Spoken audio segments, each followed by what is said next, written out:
To connect your Tapo C320 with the Android smartphone, first you will need to click on the plus button in the top right corner of the Tapo app.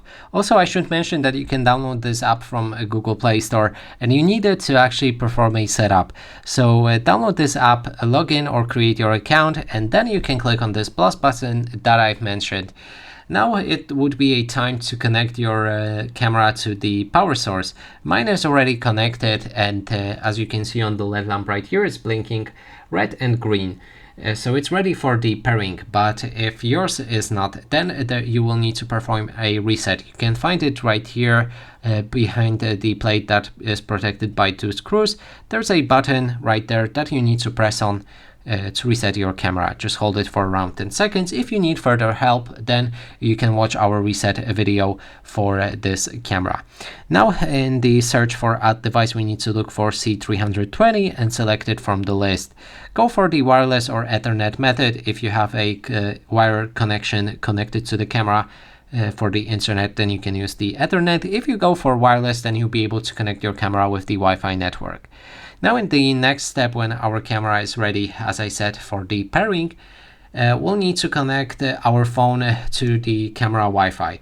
So usually you should get a pop-up saying connect. Just hit the connect. If not, you will need to go to internet settings of your phone and then connect to the Tapo and the model name.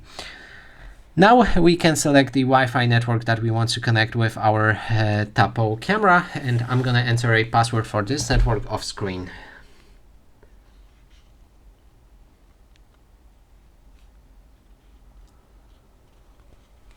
Connecting to Wi-Fi. It should connect to this network in a moment. Wi-Fi connected.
Okay, next step is to name your device. I'm gonna leave the default one. You can also choose a place where your camera will be placed, and then finally pick a icon.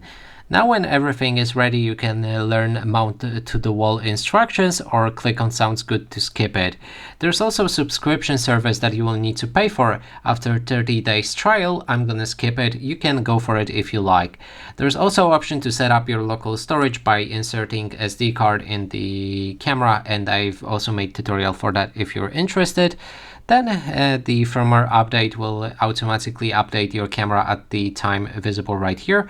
I think you can change it by clicking on it. Yep, you can. Then when we click on got it, our camera setup is done.